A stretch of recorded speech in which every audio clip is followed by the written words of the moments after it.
Meu nome é Alexis Carter e esta é a parte da minha história que ninguém na minha família jamais soube. Eu moro em um bairro tranquilo em Washington, D.C., em uma casa de tijolos brancos com uma porta vermelha que rende quando se abre. Vista de fora, parece comum, apenas mais uma casa em uma rua onde as pessoas cortam a grama aos sábados e penduram bandeiras nos feriados. Mas dentro daquelas paredes foi onde construí meu segredo.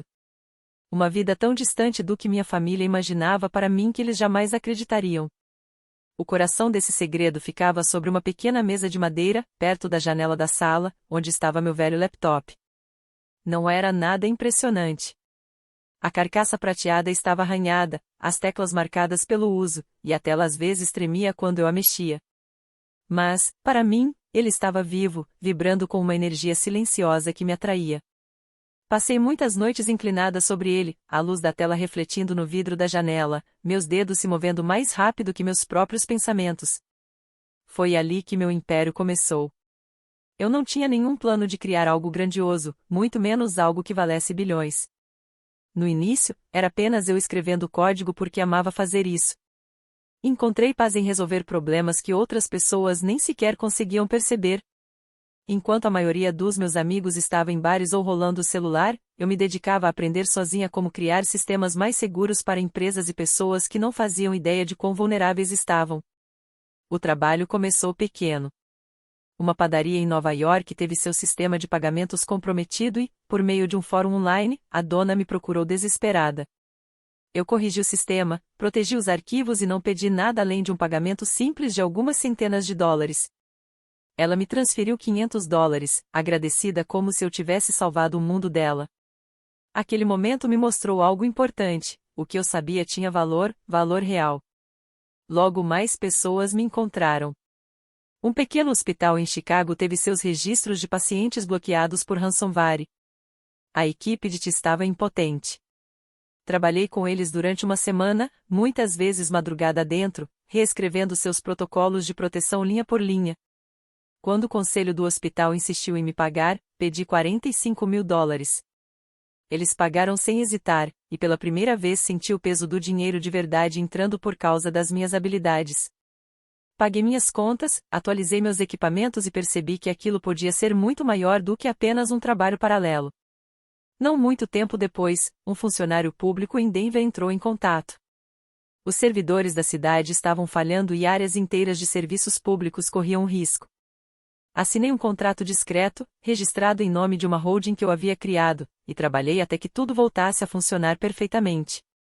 A cidade me transferiu $275 mil. Lembro de olhar para o saldo na tela do banco. Meu coração batia forte ao perceber que meu hobby estava se transformando em algo formidável. Mas eu não me gabava. Nem sequer contei para minha família. Para eles, eu era apenas Alexis, a filha que nunca parecia se encaixar. A irmã que vivia com o rosto enfiado no laptop. Aquela que, segundo eles, não sabia fazer mais nada. Eles me viam horas a fio digitando, tomando café na mesma caneca lascada, e achavam que eu estava desperdiçando minha vida. Às vezes, eu ouvia os sussurros. Minha mãe suspirava e dizia que eu deveria arrumar um emprego de verdade. Meu pai brincava que eu acabaria consertando impressoras em uma loja de materiais de escritório. Meu irmão ria quando eu recusava sua proposta de trabalhar na empresa de vendas dele. Minha irmã revirava os olhos quando eu faltava a um jantar de família porque estava imersa em um projeto. Deixei que acreditassem no que quisessem. Meu silêncio não era fraqueza, era proteção. Eu sabia que eles não entenderiam, e eu não devia a eles nenhuma prova antes de estar pronta. Em vez disso, coloquei minha energia no império que construía em silêncio. Criei trustes em camadas e empresas escondidas atrás de outras. Não para enganar ninguém, mas para proteger meu trabalho de olhares curiosos. Aprendi a estruturar contratos, a movimentar fundos entre entidades e a deixar o dinheiro crescer discretamente, sem meu nome estampado em manchetes chamativas. A cada negócio fechado, eu sorria sozinha, porque quanto menos minha família soubesse, mais seguro meu mundo permanecia. Um dos meus maiores avanços veio de Londres.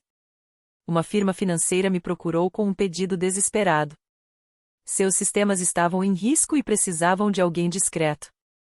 Trabalhei com eles por 6 semanas, muitas vezes equilibrando os fusos horários entre DC e a Europa.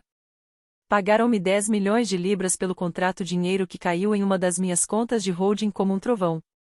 Nunca contei à minha família que viajei até lá uma vez para finalizar o sistema. Apenas disse que estava ocupada com trabalho.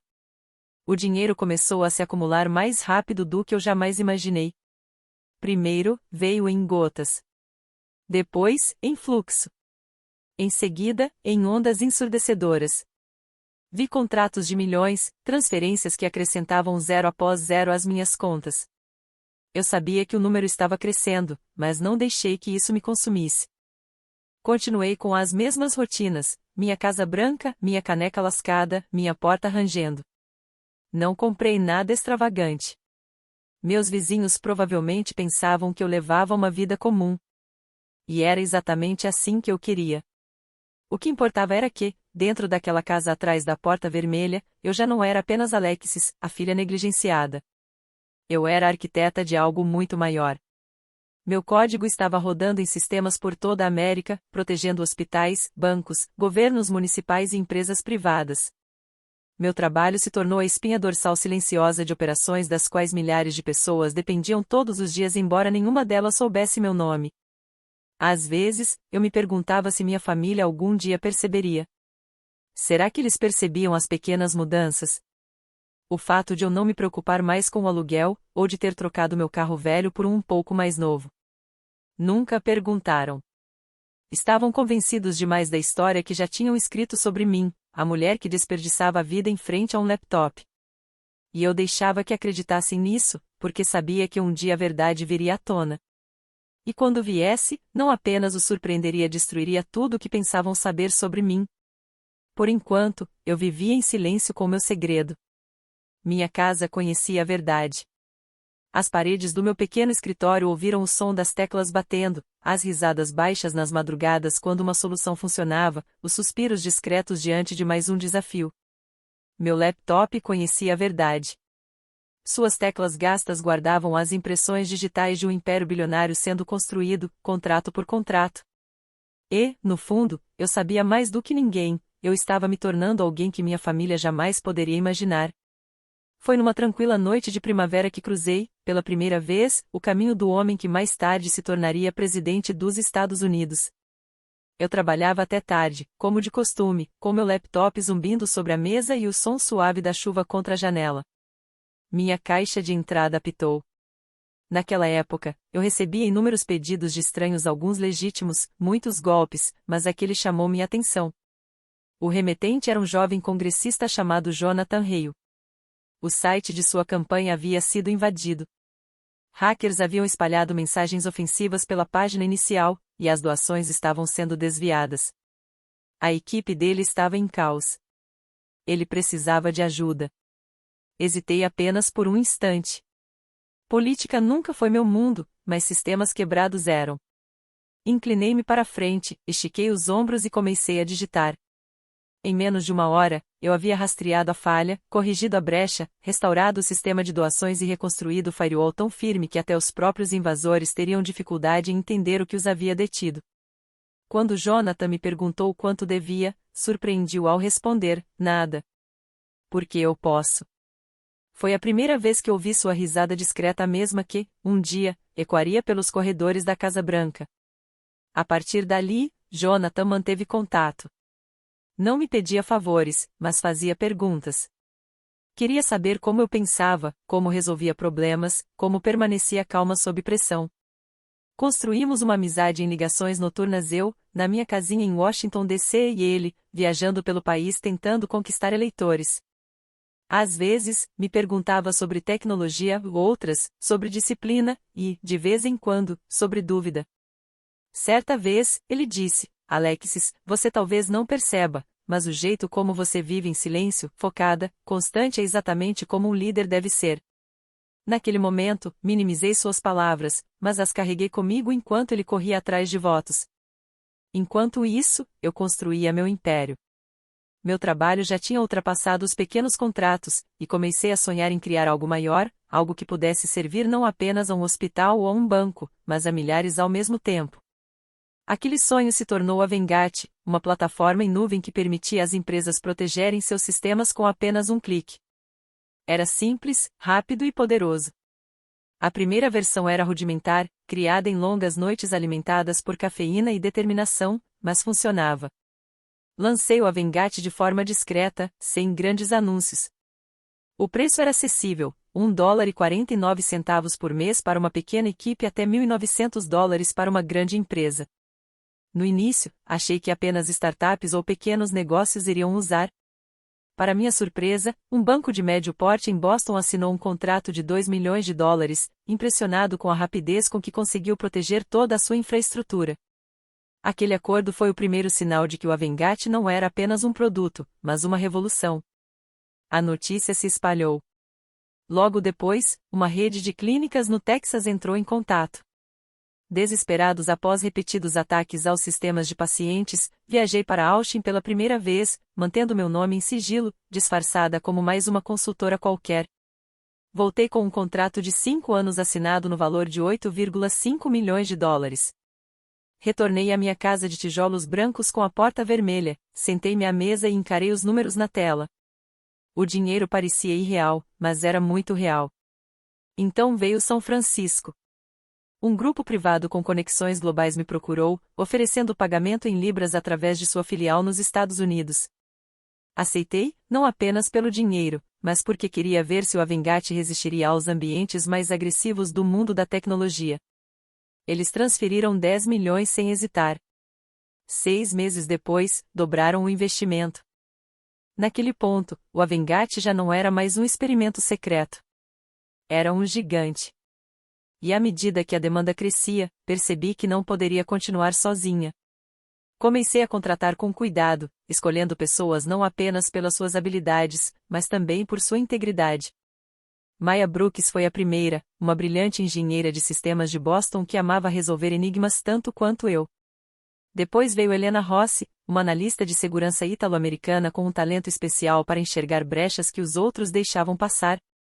Em seguida, juntou-se Ben Foster, um programador quieto, mas confiável, vindo do Oregon.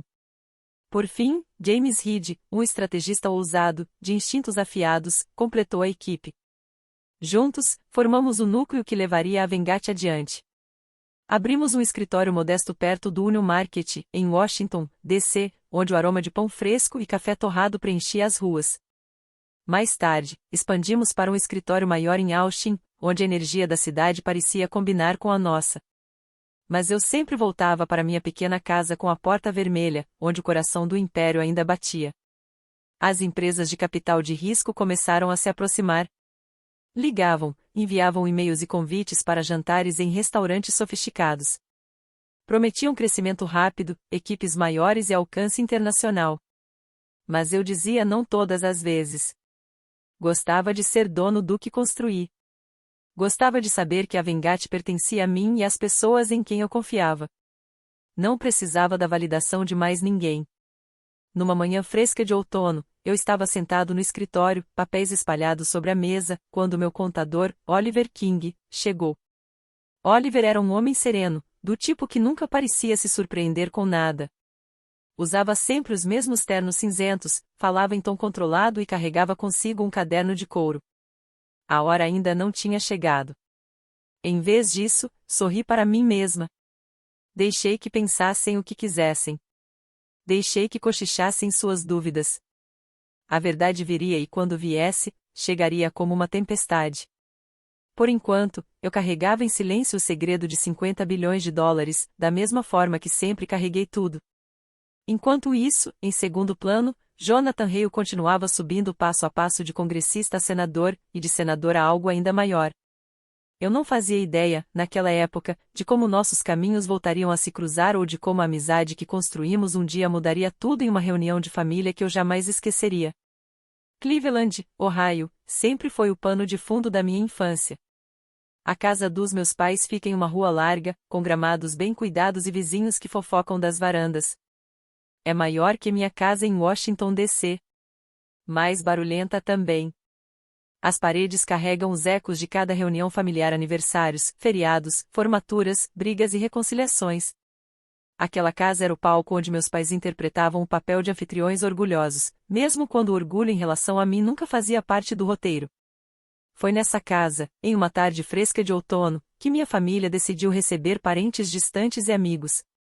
O cheiro de frango assado misturado com o aroma cítrico do polidor de limão tomava a sala, uma combinação que, de alguma forma, conseguia ser acolhedora e sufocante ao mesmo tempo. As pessoas conversavam alto nos cantos, equilibrando pratos de papel cheios de comida e copos vermelhos de ponche. Eu estava perto da janela, com um copo na mão, mantendo-me à parte como sempre. Minha mãe, linda, circulava como a rainha da noite, usando suas melhores pérolas.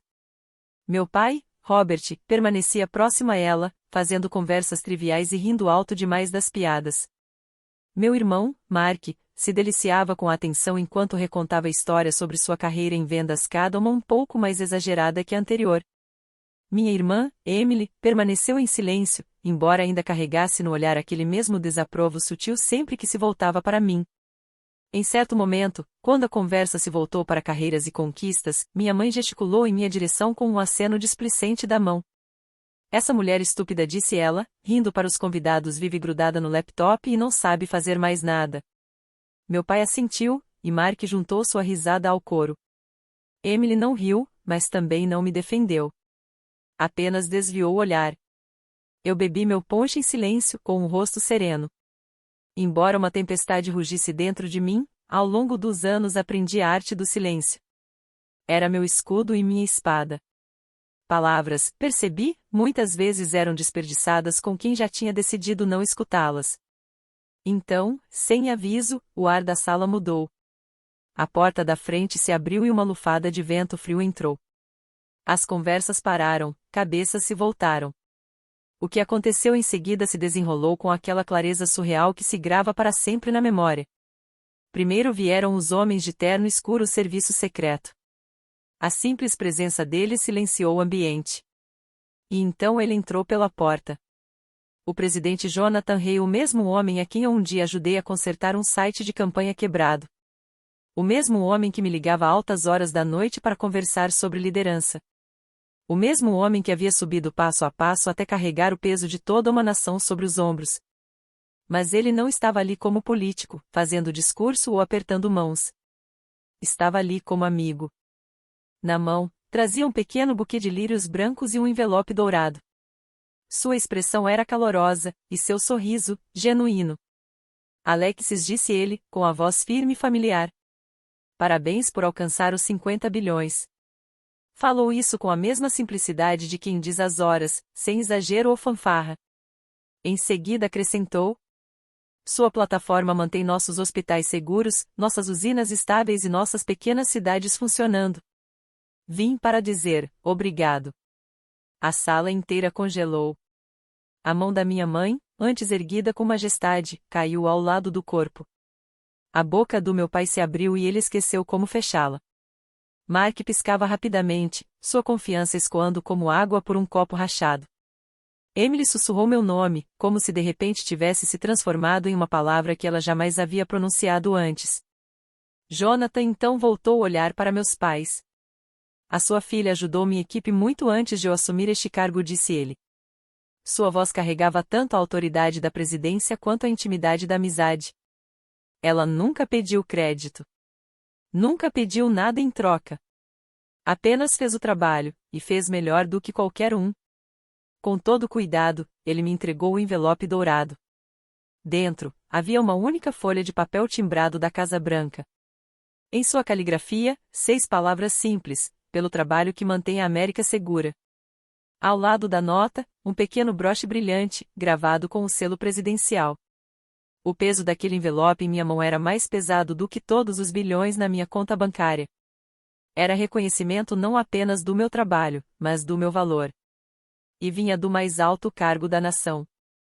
O silêncio era denso, até que meus pais o romperam, tropeçando em palavras numa pressa desajeitada. Nós não sabíamos. Estamos tão orgulhosos de você. Sempre acreditamos em você, é claro. As frases se atropelavam, tentando encobrir anos de desprezo com uma fina camada de desculpas. A voz do meu pai falhava, o rosto da minha mãe estava corado, e até Mark tentou disfarçar o choque com uma risada forçada. Mas eu ouvi a verdade por trás daquelas palavras. Ouvia os anos de dúvida, de zombaria, de ausência de apoio. O orgulho repentino dele soava menos como amor e mais como uma corrida para reivindicar uma parte da luz que um dia me disseram que eu jamais alcançaria. Fiquei ali em silêncio, com o buquê em uma mão e o envelope na outra, o rosto sereno. Dentro de mim, no entanto, algo havia mudado. Pela primeira vez na vida, eu não precisava mais da aprovação deles. Não ansiava mais pelo reconhecimento deles. Eu havia superado isso. Jonathan me lançou um olhar firme, como se me lembrasse de que o mundo fora daquelas paredes já sabia quem eu era. Eu não precisava provar nada a ninguém naquela sala. A reunião continuou, mas não era mais a mesma. As conversas viraram sussurros, olhares desviavam na minha direção, e cada gesto da minha família parecia forçado, tenso, vazio. Continuei perto da janela, meu lugar de costume. Mas desta vez, eu não estava nas sombras. O presidente dos Estados Unidos havia entrado na casa dos meus pais para me honrar, e nada poderia apagar essa imagem da mente daqueles que a presenciaram. Conforme a noite avançava, percebi a verdade daquele momento. Aquilo era o ponto de virada. A percepção da minha família sobre mim havia se rompido, revelando uma fenda tão grande que desculpa alguma poderia preencher. Talvez estivessem chocados. Talvez sentissem vergonha. Mas, para mim, aquilo era libertação. A casa que antes ecoava com risadas às minhas custas agora estava tomada por silêncio, espanto e incredulidade. E, pela primeira vez, enxerguei com clareza o que precisava fazer a seguir. Coloquei meu copo cuidadosamente sobre a mesa, o papel cedendo levemente sob o peso do líquido que restava. Os olhos da minha mãe estavam arregalados, o rosto do meu pai pálido, e a boca do meu irmão ainda aberta, incapaz de se fechar. Emily me olhava com algo entre admiração e arrependimento. O ar estava pesado com as palavras que eles haviam proferido à mulher estúpida e com a verdade que o presidente Rio havia revelado. Durante anos, carreguei o desprezo deles como uma corrente invisível. Mas, naquele instante, senti-me mais leve do que jamais havia me sentido. Eu disse que estava trabalhando, falei, minha voz calma, firme, livre de qualquer raiva. Vocês escolheram não acreditar. Esse não é o meu fardo para carregar. Eles tentaram falar todos ao mesmo tempo, tropeçando em desculpas. A voz da minha mãe falhou enquanto dizia que não tinha sido sério, que era apenas uma piada. Meu pai insistia que, no fundo, sempre sentirá orgulho. Mark, ainda atordoado, murmurou algo sobre nunca ter percebido o que eu fazia todos esses anos. Emily, por fim, sussurrou. Me desculpe, Alexis. As palavras pairaram no ar como penas suaves, mas sem peso, tarde demais para pousar em algum lugar que realmente importasse. Naquele instante, memórias vieram em avalanche. As longas noites na minha casa de tijolos brancos com a porta vermelha. A caneca lascada de café que nunca parecia esvaziar. O zumbido discreto do meu velho laptop. Pensei no primeiro plano de assinatura de $49 que vendi. Na primeira transferência milionária que me deixou sem dormir, e nos documentos de confiança assinados com cuidado, que esconderam meu império à vista de todos. Cada lembrança erguia-se mais alta do que os pedidos de desculpa deles. O presidente Rio se aproximou e, com delicadeza, me ofereceu o braço. Sua presença encheu o ambiente de dignidade, e suas palavras cortaram o peso do arrependimento da minha família. Alexis, disse-lhe suavemente. Venha dar uma volta. Quero lhe mostrar algo na Casa Branca. Olhei para ele, depois voltei o olhar para minha família. Seus rostos estavam agora desesperados, estendendo-se para mim como se suas mãos pudessem puxar de volta os anos de descrença. Eu estou indo agora, falei simplesmente. Minha voz não carregava rancor, apenas clareza. Desejo tudo de bom a vocês. Eles imploraram para que eu ficasse, mas eu não fiquei. Eu lhes havia dado anos de silêncio enquanto construía algo extraordinário e, em troca, recebi apenas dúvidas. Essa dívida não era minha para pagar. Caminhei ao lado de Jonathan, saindo da sala de estar. Passei pelos convidados atonitos, que se abriram como água ao redor de um barco.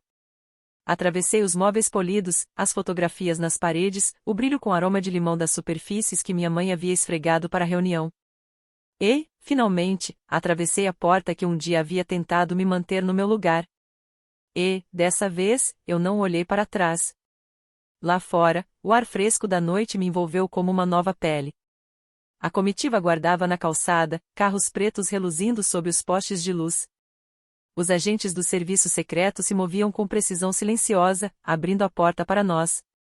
Entrei no carro, e Jonathan veio logo depois. Os bancos de couro tinham um leve cheiro de cedro, e o ronco do motor era uma promessa baixa de movimento. À medida que o carro se afastava, observei a casa pela janela. Ela encolheu rapidamente, a porta vermelha transformando-se em um borrão distante, as luzes brilhando como estrelas até que todo o prédio não passasse de uma silhueta no bairro que um dia eu havia chamado de lar. Eu não sentia raiva. Nem mesmo triunfo. Eu sentia clareza. Clareza é um presente estranho. Ela retira tanto o peso da saudade quanto a ardência do ressentimento. De volta a Washington, retornei à minha própria casa. Os tijolos brancos com a porta vermelha que me abrigaram por todos aqueles anos. No momento em que entrei, senti o conforto da familiaridade, o rangido das tábuas do piso, o zumbido da geladeira, o leve cheiro de café esquecido na cozinha. Sentei-me à minha mesa, com meu fiel laptop esperando como um velho amigo. Abri-o e digitei uma mensagem curta para minha equipe. Conseguimos. Agora, vamos além. Depois, abri minhas contas, encarando as fileiras infinitas de números que já não me surpreendiam. 50 bilhões de dólares. Era mais do que riqueza.